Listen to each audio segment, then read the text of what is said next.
అనుకుంటున్నా ఈరోజు నా బెస్ట్ ఫ్రెండ్ అనగానే మీకు ఒక ఇమాజినేషన్ వస్తుంది. ఈడే ఇట్లాంటి అంటే ఈయన బెస్ట్ ఫ్రెండ్ అంటే ఇంకెంత నాకన్నా అర్థమైపోయింది అనుకుంటా.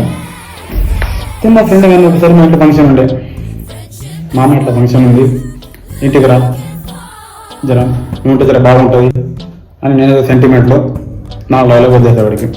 సరే మామ వస్తా కానీ దావత్ రావాలి అన్నాడు. సరే మామ రా, వచ్చిన తర్వాత దావత్ ఇస్తాను. వచ్చిండు. నెక్స్ట్ టైం మామ ఇట్లా ఇక్కడ ఇండియాలో ఉండాలనిపించలేదు, ఏదో సంపాదించడానికి యూఎస్ వెళ్దాం అనుకుంటున్నాను. సరే ఒకసారి జర రా, జర ప్రాసెస్ జర నీకు తెలుసు కదా, మాట్లాడదాం వెళ్దాం అనుకుంటున్నాను అంటే సరే మామ వస్తా, మరి దావత్ ఇస్తావా అన్నాడు. ఓకే మామ అంతా ఓకే అయితే ఇస్తా కదా.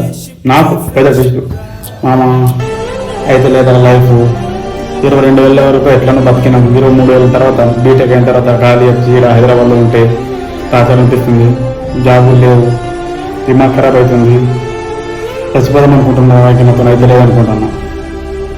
సరే మమ్మ చచ్చిపోతే చచ్చిపోగానే నాకు దావత్ చచ్చిపోన్నా.